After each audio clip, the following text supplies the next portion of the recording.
One of history's greatest puzzles is the location of the lost city of Atlantis. According to legend, it was a highly developed culture with access to a wealth of information. Some people think that Atlantis was sucked up by the water, while others think that battles or catastrophic events destroyed it. Welcome to my channel, Historical Studies. Before diving into the mysteries of history, there is a small reminder.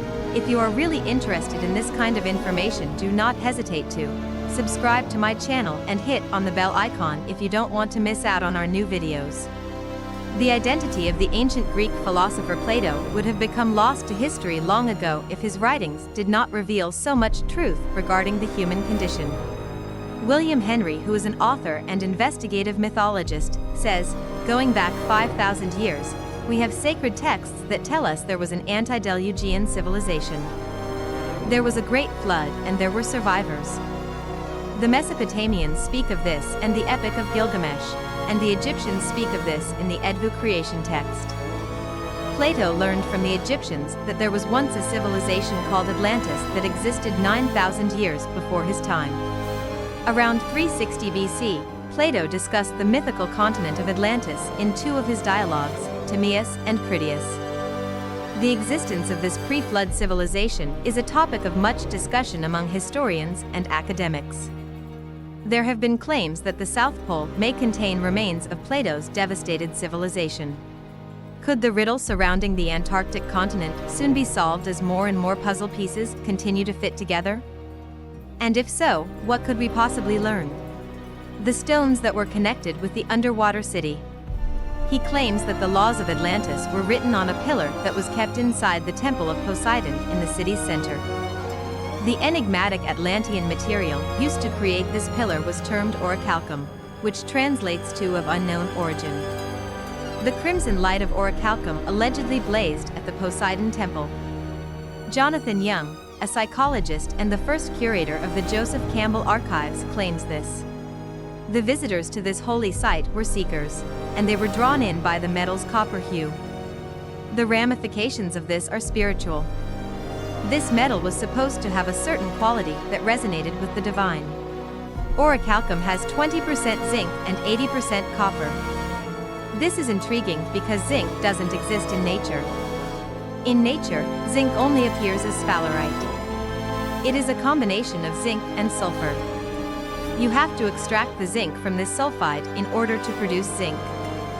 That technology wasn't available then. There is no information from Plato regarding the mining or production processes for orichalcum. It merely states that its origin is uncertain. The gods themselves may have instructed the Atlanteans on how to use this extremely potent chemical, nevertheless, given its association with Poseidon and the gods. Athens, Greece, the 4th century BC. It was established by the Greek god Poseidon that was known as Atlantis. The people who lived there had advanced technology. But a horrific cataclysm ultimately wiped out Atlantis. And according to some researchers, Native American legends describing the end of the Third World are startlingly similar to the account of its destruction. An author and investigative mythologist, William Henry, further explains that the Hopi and other Pueblo Indians teach us that their horrific calamity was caused by human greed and straying from the spiritual principles of our Creator. What's intriguing about this is how Plato's account of the fall of Atlantis echoes this notion. Gods also created the Atlanteans. Atlantis was submerged by water as soon as humanity descended into materialism. Could the origin myths of Native Americans and the ancient Greek mythology of Atlantis have something in common? Civilization. The narrative of the lost city of Aslan, which appears in the legends of the Aztecs and various Native American cultures throughout the Southwest, is thought by ancient astronaut theorists to be a story related by early Native Americans that exhibits striking similarities to that of Atlantis. Scholars disagree on the precise description of Aslan's appearance. We also know that the Aztecs claimed Tenochtitlan, their city, was built in the likeness of Aslan. We can project backwards from that capital and discover that they originated on an island surrounded by water. These ideas were claimed by E.D. Barnhart, who is an archaeologist and the director of the Maya Exploration Center. Poseidon is the ruler of Atlantis. Poseidon was a space alien. Atlantis shouldn't be accessible to everyone. The same event happened at Tenochtitlan or Aslan. They desired to be divided. There was a specific technology present, a secret technology. It was also not intended for the broader audience. The same is stated there. We have stories that are not just comparable, but exactly the same, which makes me believe that maybe the same extraterrestrials encountered these ancient cultures. The accounts of these ancient civilizations and their devastation were once dismissed as myths by orthodox scholars, but in 2012, massive drowned land masses like Doggerland, situated to the east of the British Isles, were found. Enzolandia, discovered in 2017 close to New Zealand, might provide evidence that a catastrophic water event did, in fact, reshape the Earth's surface.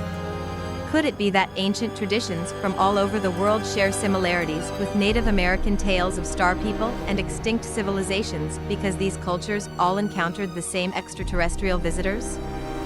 Yes, according to ancient astronaut theorists, who also contend that Native Americans' current awareness of extraterrestrial activities over their territories may have contributed to their understanding of star people. Members of the Association for Research and Enlightenment perform airborne searches for submerged structures that might contain traces of a long-lost civilization in the Bahamas Andros Island in 2003. They came across a remarkable platform made of long, square, rectangular stones that were several hundred yards long. The investigation is a component of an ongoing initiative with the Casey Foundation. They are looking for traces of the extinct continent of Atlantis. The information regarding the nature of this extinct civilization is hidden in a hall of records at 3 different sites around the world, Casey disclosed in his psychic readings. Egypt, the area around the Sphinx, and the Bahamas underwater, including the Yucatan Peninsula. Could new archaeological discoveries in the Bahamas support Edgar Cayce's theory that a vanished extraterrestrial civilization once existed?